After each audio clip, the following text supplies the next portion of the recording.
bertanya, kalau Ibu Helena itu soal kemiskinan, Prof. Ya. Apakah orang kemudian karena kemiskinan itu lari ke agama begitu? Tapi kemudian juga dari Bapak Bongbong itu meminta pendapat dari Prof sehubungan dengan bagaimana sih pembinaan bagi para pemimpin atau penafsir sehingga bisa membawa Indonesia itu dalam suasana damai, toleran, inklusif, dan juga kemudian kemungkinan untuk kerjasama, Prof. Mungkin ini Prof bisa dirangkum bagaimana caranya, tapi itu menjadi kesempatan terakhir, Prof. Kami persilakan, Prof. Ya, jadi radikalisme ini sebetulnya tidak dimonopoli oleh umat Islam saja. Di semua bangsa-bangsa di dunia ada saja yang radikal tuh. Kita keluarga kecil saja. Saya punya saudara 8. Ada yang radikal, main pecah piring, main tembak gitu. Ada yang lembut ya ada. Itu kembali pada watak manusia masing-masing. Ya, tetapi kita juga harus sadari bahwa radikalisme dalam Islam ini bukan sekarang ini, bukan sejak Usama bin Laden saja, bukan sejak Abu Bakar al-Baghdadi yang mendirikan negara Islam di Irak dan Syria atau ISIS itu, atau Ikhwan dan Muslimin dan sebagainya. Tidak, tetapi sejak awal radikalisme itu sudah muncul gejala-gejalanya, dan kita tidak boleh menafikan. Ini sejarah yang berbicara. Ketika Nabi meninggal dunia pertama kali, dalam detik yang sama persatuan yang dibangun oleh Nabi Muhammad itu sudah pecah kongsi, terbelah menjadi dua, dan perang saudara. Bahkan sampai Nabi Muhammad sendiri dikabarkan sampai 3 hari tidak dikubur itu. Sayyidina Ali mengatakan, mana sahabat-sahabat setia? Nggak ada seorang pun, sendirian mengkafani Nabi Muhammad itu. Kemana mereka? Sedang rapat di Saqifah Bani Sa'diyah. Rapat apa? Rapat pemilihan khalifah. Dengan hasil perpecahan antara pendukung Abu Bakar dan pendukung Sayyidina Ali.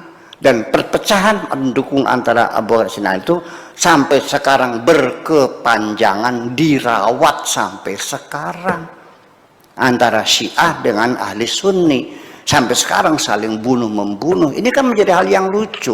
Kita bukan anak cucunya, kenal juga enggak, bangsa kita berbeda, zamannya sudah 1300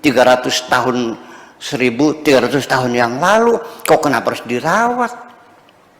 Bukan kita bangsa Indonesia, kita sudah, iya, kecuali yang kita bicarakan Sudirman, ya kan begitu. Kemudian apalagi yang di Toha ya Pak Toha, kemudian siapa lagi di Surabaya tuh, Bung Tomo, bolehlah. Ini orang sana kita nggak tahu, udah kok masih saling sampai sekarang. Di Syria Syiah dan Sunni terjadi, di Irak terjadi, di Yaman terjadi, di Bahrain sudah mulai memanas sekarang. Karena beda, kalau di Syria pemimpinnya Syiah, rakyatnya Sunni. Kalau di Bahrain pemimpinnya Sunni, rakyatnya Syiah. Itu juga bergejolak semacam itu. Sampai sekarang saling sesat menyesatkan. Nah, sampai banjir darah. Jadi radikalisme terjadi bukan sekarang saja. Sejak awal benih-benihnya itu ada. Ini disebut dengan kelompok Khawarij. Ya, coba kita tanya.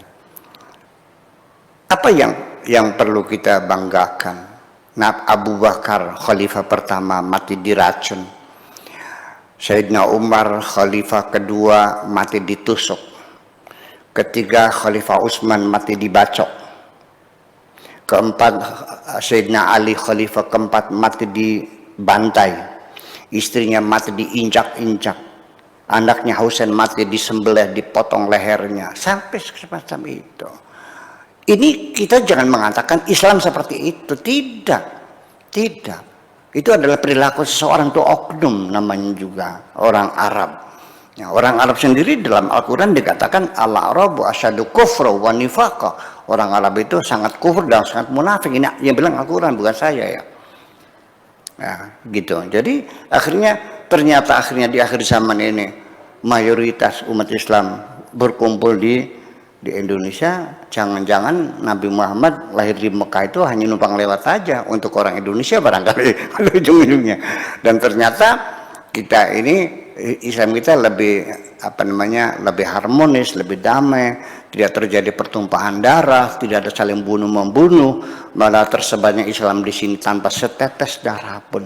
Karena mereka dulu para wali sang itu menyebarkan agama melalui pendekatan budaya, bukan pendekatan militer.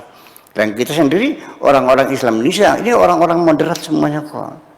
Hanya akhir-akhir saja beberapa tahun terakhir itu mungkin ada pemikiran-pemikiran yang berbeda dengan kaum santri, dengan kelompok-kelompok tradisional yang mengklaim paling benar sendiri. Kalau kita dari dulu juga perlu kita ketahui, kita nggak rewel dulu Islam kita tuh.